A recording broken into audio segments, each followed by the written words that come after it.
Welcome to Energy Unplugged, the go-to podcast focusing on the global energy transition. My name is Anna Bettiol, and I'm Aurora's market lead for NYISO and ISO New England. For today's discussion, we're going to dive into a topic that many listeners are familiar with, data centers, but we'll take a twist on it and focus on power delivery solutions. Today, as we know, there are few solutions at scale, but our guests today are actually working on that. So today we have John Mushriqui, the CEO and co-founder of InRange Energy, an enterprise power procurement platform disrupting the way commercial landlords and data centers procure energy by turning the built environment into a clean energy network. John has been an entrepreneur his whole life, and InRange was born out of his own experiences of friction involved with the energy procurement process. His goal is to unlock a new energy asset class to accelerate the energy transition by connecting stakeholders outside of traditional utility-driven procurement. We are also joined by Chris Pennington, who is the Global Director of Energy and Sustainability at Iron Mountain Data Centers. Among his many responsibilities, he is tasked with defining what a sustainable data center looks like.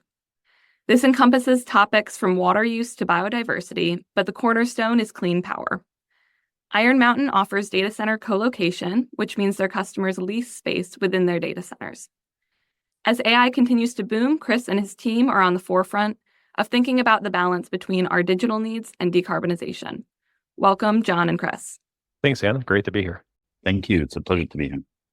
All right, with both of you in the room, we have a chance to talk about two sides of the same topic.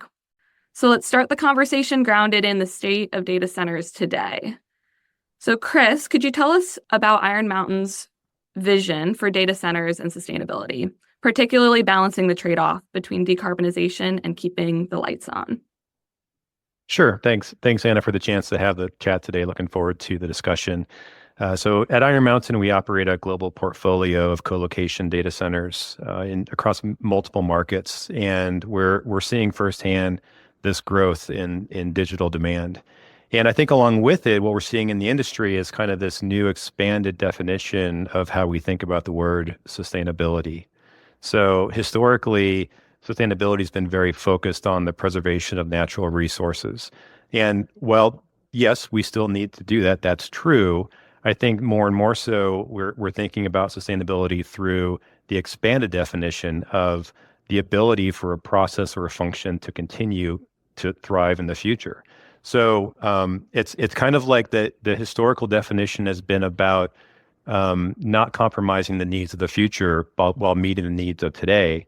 And we're kind of flipping the script on that and saying, how do we actually achieve the needs of the future given the constraints that we have today?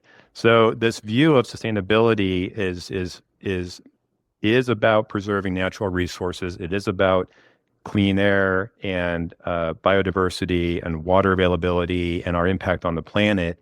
And it's also about how we achieve the growth in digital demand that we see a need for out there. Now, this definitely requires taking a longer term view for sure, and it changes a lot of the things we think.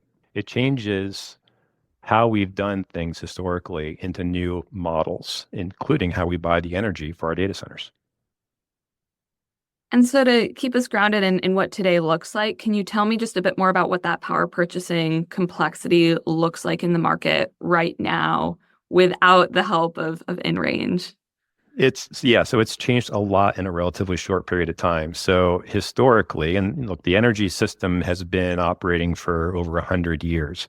And for decades and decades, utilities really had two primary objectives: make power reliable and make power affordable. And then, fast forward to about 2014, 2015 timeframe, the Paris Accord was an event where global leaders came together and recognized that climate change is real and that we need to take action in order to mitigate some of the disastrous effects that will happen if we stay the course that we've always been on. So we introduced a new requirement, which is we also need power to be clean. And frankly, utility providers were slow to react. And so we saw corporate energy buyers like us go around utilities and sign contracts directly with large offsite wind and solar projects in order to put more clean power onto grids. And that was tremendously effective with helping to demonstrate this demand for clean energy and how we can actually decarbonize our energy systems. Now we see this next leg of the journey. So not only do we need power to be reliable and affordable and clean, we need it to be available. And simply put, our ability to create load is outpacing our ability to create more utility grid to supply that load. So we've demonstrated an ability to create power, but we can't always get it to where we need it. And so I think that this new paradigm is existing, similar to the last one, where utilities are struggling to keep pace with serving the load that's being created. And so it's creating these really cool and exciting new models where at scale, more companies, more individuals are able to participate in the energy landscape. So we see the emergence of the virtual power plant as an example, where we're effectively democratizing the energy landscape, enabling more people to contribute to it, either through generation or by managing load in more sophisticated and smart ways that are going to help while we make this energy transition to new intermittent resources. And so it's become a very different way to approach buying power, because it used to just be ask the utility for hundreds of megawatts and they deliver it, and then you buy power, and it's as simple as that. To where today there's a whole new landscape of opportunity for companies and individuals to actually participate and be prosumers in this energy landscape, not just energy consumers. John, this is a great place to, I think, introduce you and give you just a chance to talk about what you're doing at InRange to address some of these big challenges that are coming up in the market today.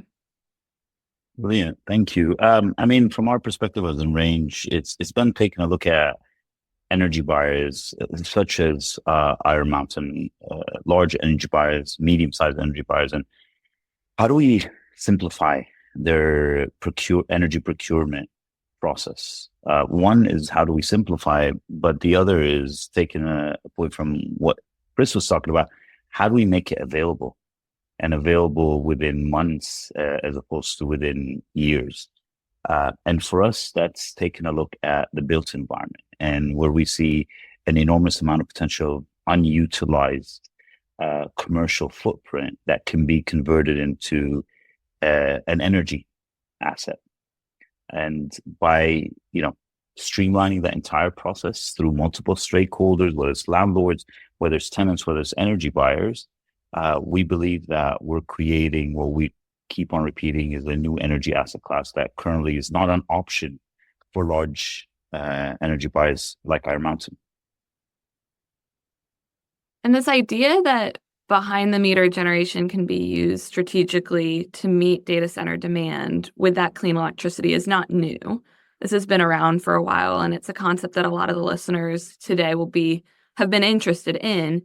But there are very few people who are doing it successfully today. So can you walk us tactically through how this concept works, and really how is this new and what makes this different from what we've seen so far? Yeah, you're spot on. On-site generation has been there for decades. So we are by no means claiming to have unlocked on-site generation. And I think the fundamental point is on-site generation has been used for self-consumption for the tenant residing in that building, and in best case scenarios have been used in community solar, something that's very familiar in the US. I think the difference is we're taking a look, how do you aggregate that surplus in large quantities in chunks of 5 megawatts, 10 megawatts, 100 megawatts for large energy buyers, so they can consider it as an alternative source to their procurement portfolio. Tactically speaking, it's about taking a look at, first of all, what is the full amount that you can utilize on a certain building? And then how can you then find an off-taker that can off-take that surplus? And then how can you contractually make sure that surplus is incorporated in that energy buyer's portfolio? And then sometimes it's even physically, how can you do so? So that's in simplicity how to do that. But one major point that we come across is a cost. At the end of the day, it boils down to a cost. And if this new asset classes surpasses the costs of what their alternatives is, it's not going to be considered. It might be considered as a nice charity project, for lack of a better description, but it's not going to be considered as a reliable alternative to their procurement portfolio. That makes sense. And Chris, from your perspective on the data center side, what needs to be true from your end to make this work?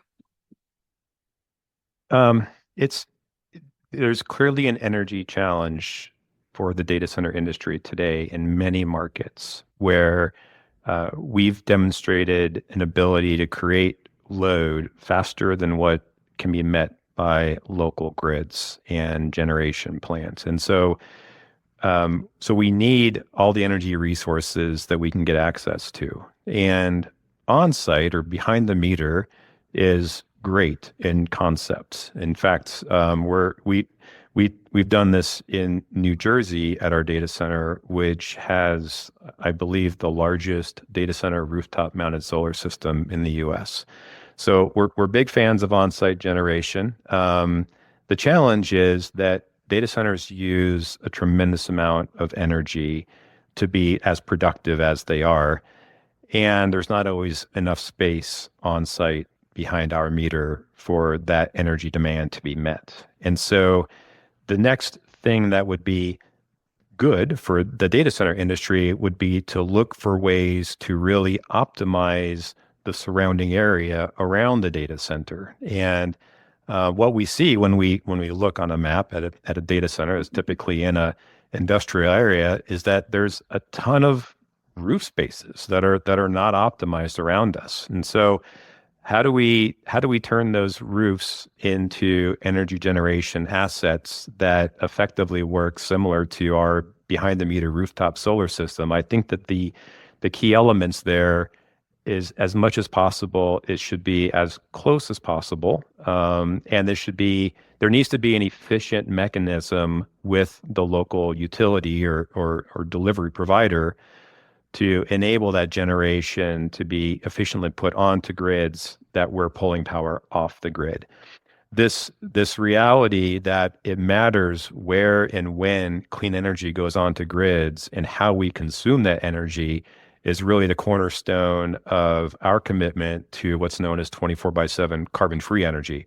This is a concept that was pioneered by Google in 2020, and we were the first company to follow Google in setting that goal, which is to match every hour of our consumption with locally produced carbon-free energy every hour of the day. The only way that we're going to be able to do that and achieve that goal long term is to really optimize any available opportunity to create power locally and get it from where it's generated to our data centers. So the grid becomes a very integral piece of what might initially be thought of as behind the meter, but using the grid in order to get power from generation to load. And you touched on the idea of 24/7 clean energy, and I think I want to take us back there in a minute because there is more to cover there. I think just first on the tactical side, I'm interested in this idea of permitting, interconnection queue, the time to get some of these resources online. We know that particularly recently with the FERC Order 2023, that waiting in the queue can also be very expensive for projects. So how does this model and how does this contracting method help mitigate or just address this risk around time to connect and cost to connect?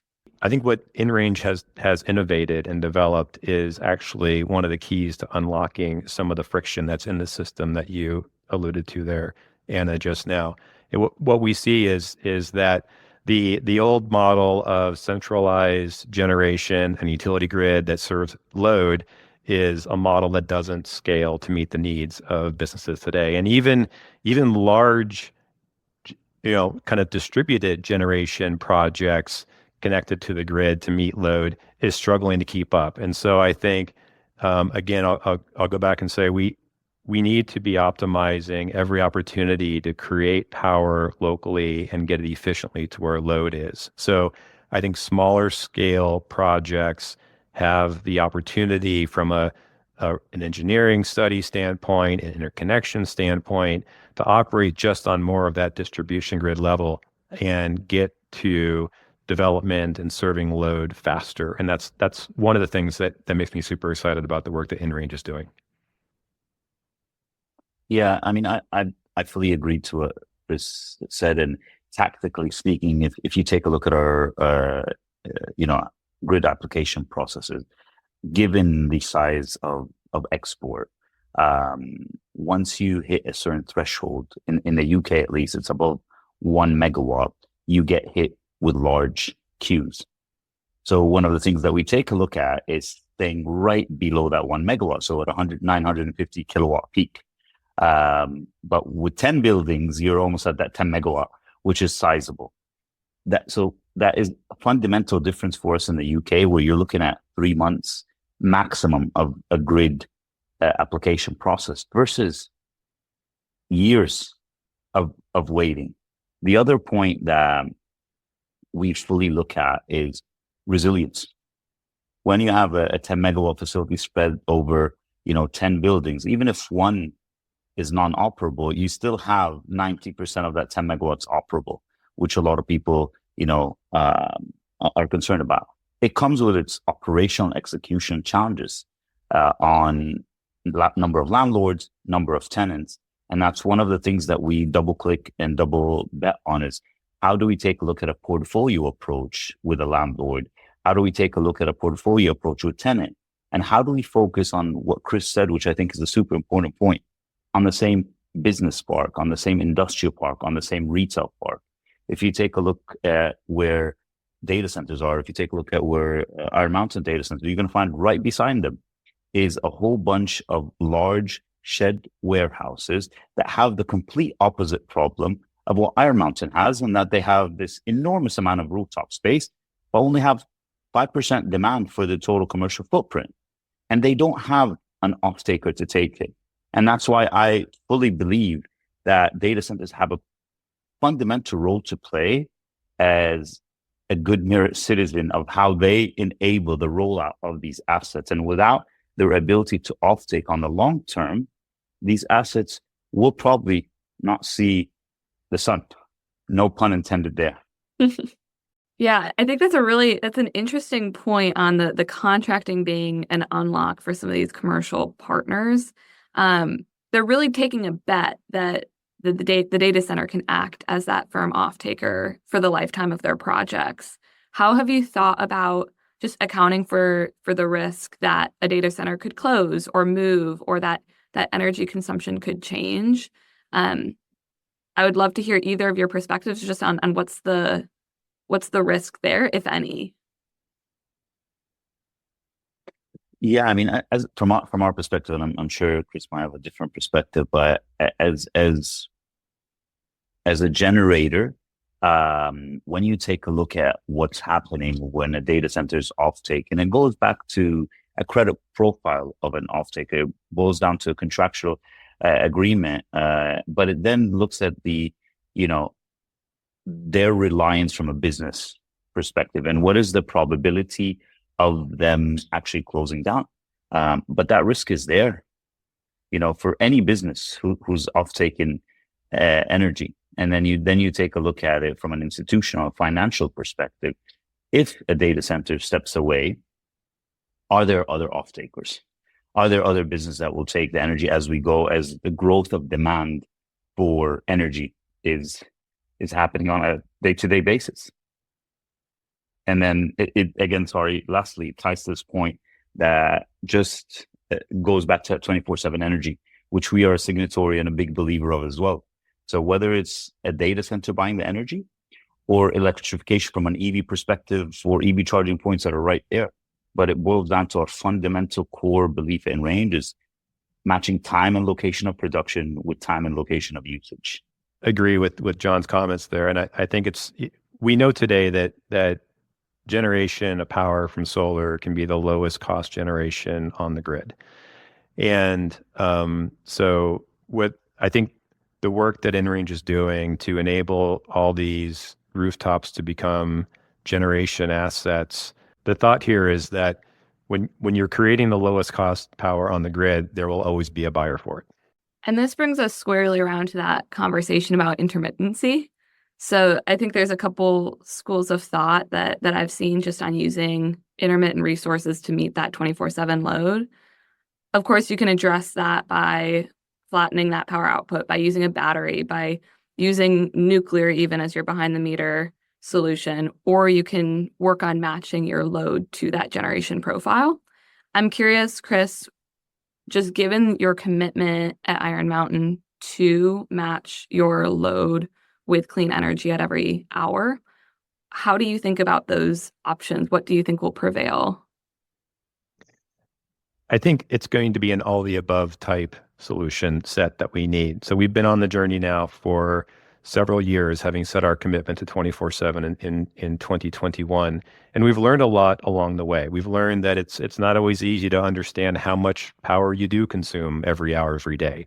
We've learned that hydropower is maybe not as consistent as one might think it is. And so we've learned all kinds of really interesting, cool things on the journey to achieving 24/7 carbon-free energy. And we've had a lot of success along the way. Our pilot in North America, which was a very large retail supply agreement that covered 9 U.S. states, 3 different grids, and over 130 of Iron Mountain's facilities, achieved over 97% hourly match for our data centers last year. That's amazing to think about, that we matched 97% of the hours with locally produced carbon-free energy. And so we know it's possible, and we know that this is what the world needs in order to really decarbonize grids, is to think about that reality that it matters where and when clean power goes onto grids and how we consume that energy. Now, the generation side of the equation is super important. The load side of the equation is also a lever that can be pulled and is necessary in order to really optimize this emergence of intermittent resources that are becoming more available. So on that front, we have 2 demonstrator projects that are in development right now, where we're connecting large energy storage assets to our data centers, effectively transitioning a data center from being this large inflexible load that's just kind of always on to becoming this flexible grid resource. And we're super excited about how this is going to not only help achieve some of those basic utility goals of reliability and affordability, but it'll also help drive meaningful impact in terms of decarbonization. You said something that I want to take us on just a brief tangent on. You said that hydro was surprisingly not the firm baseload that you were expecting. I'm curious on that, just because I think a lot of listeners would think about hydro as one of the most firm baseload power generation sources you can find. Sure. Yeah. So there's a couple different types of hydro projects out there. There's some that have some retained water behind them, so they become effectively dispatchable resources. So it's clean energy being generated, but quite honestly, the asset owner is going to optimize the output of that based upon the cost of power. So what we see is that those hydro projects are really actually being throttled to reflect dispatch when energy prices are high. That's not a bad thing. I mean, energy prices typically get very high when they're very dependent on fossil-based generation. So I think those dispatchable hydro resources are responding to economic signals and helping to decarbonize grids. That's good, but it's not exactly a baseload shape when you do that. The other form of hydro we see out there, and we're contracted to develop more of this, is called run-of-river hydro. So taking existing dams and adding power generation capabilities to those. There we see other kind of challenges where if it's very dependent on how much rain happens. So it depends on the weather. So if there's too much rain, for example, they have to divert around the generation plant. If there's too little rain, for example, obviously they have to kind of keep more retained behind as much as they can. So it's an example of a great technology that's carbon-free energy and makes meaningful dispatchable power, not necessarily in a base load shape that matches a conventional data center load. And while we're on the conversation then of technology, I think the elephant in the room when we do talk about behind the meter generation for data centers is the idea of nuclear. So we've seen this debate playing out in Virginia as recently as in the past couple of weeks, even as Constellation Energy and Exelon are working out the logistics of their co-located nuclear.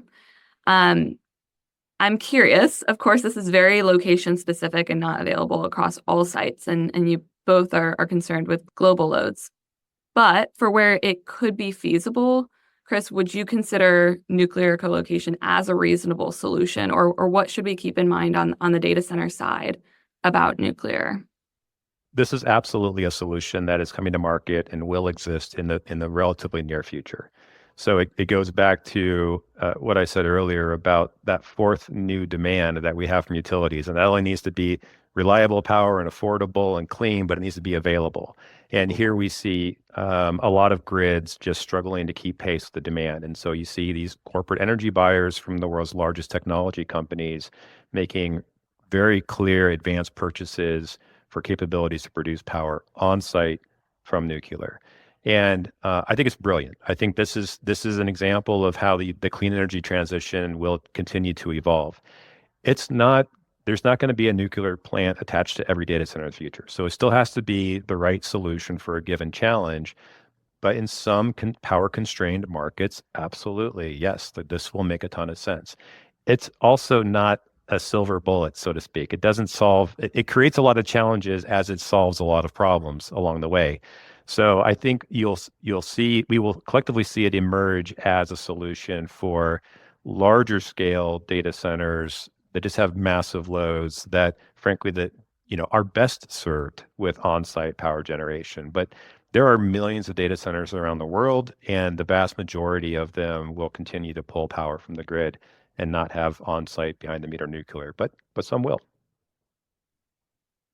And John, I want to pass it over to you. I think one of the ways that this conversation around nuclear has been particularly heated has been regarding the tariffs that are paid by network users, since behind the meter generation can help data centers avoid some of those grid use charges.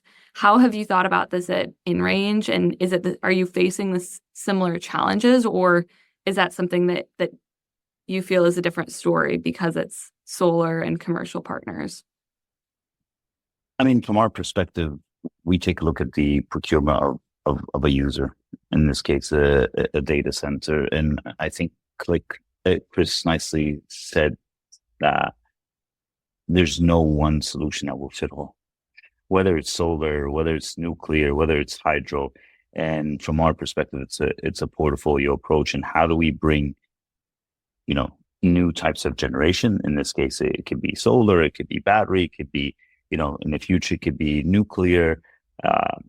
To us, it's about availability, locality is a main point for us, because we see that as a major point as it evolves for us. It's, again, how do you simplify that procurement experience? I think nuclear is a brilliant solution. There's some data centers in certain locations that work, and there's some that it will not. But I don't think it's a one size that fits all. And by all means, we want to drive more local generation. If that comes from nuclear, then that's absolutely brilliant for us.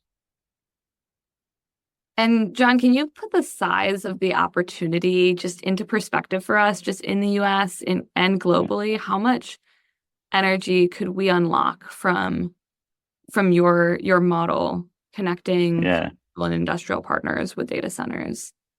So there was a recent study by Environment America, which talked about the warehouse sector and specifically those that were built before 2019. And the study was talking about them generating around 186 terawatt hours of annual power. And just to put that into context, in the US, data center demand is approximately 200 terawatt hours. So that's almost all of that demand. Now, Chris, I'm sure he's sitting there and saying that solar alone is not going to solve that. Solar and battery can solve that. And, there's a lot of other technologies, like you nicely said, of hydro, nuclear, and so on. But a lot of times we have assets that are sitting right underneath our hands with proven technology that can unlock a lot of that, assuming that regulation comes into play, and it becomes a financial equation, an attractive financial equation for all the different stakeholders, landlords starting with the tenants and obviously the off-takers of the surplus energy. So I want to ask you both the same question, but from different perspectives. And it will be broad, but what does the future of behind the meter generation for large loads look like to you? So I'll hand it to John first, but particularly when you answer, I'd love to hear if there's any markets that you think are prepared for this first, or where this looks most attractive as you're looking to expand. Yeah, for us, it's about, I think, a point that we talked about earlier, that it's an intermittent source, however you want to label it, that needs to come aside with flexible demand. And how you balance these two. In Europe, at least 56% of the generation that's coming live is intermittent generation of different forms. So solar, wind, you name it, right? Energy buyers, starting from data centers who led, the PPA revolution and so on, need to start moving into flexible demand. And Chris gave several examples of how they're looking at it from that perspective. But to us, it's not a static behind the meter demand. So when we look at a building, we say, oh, the surplus from this building is 1 megawatt, 5 megawatts, whatever it is.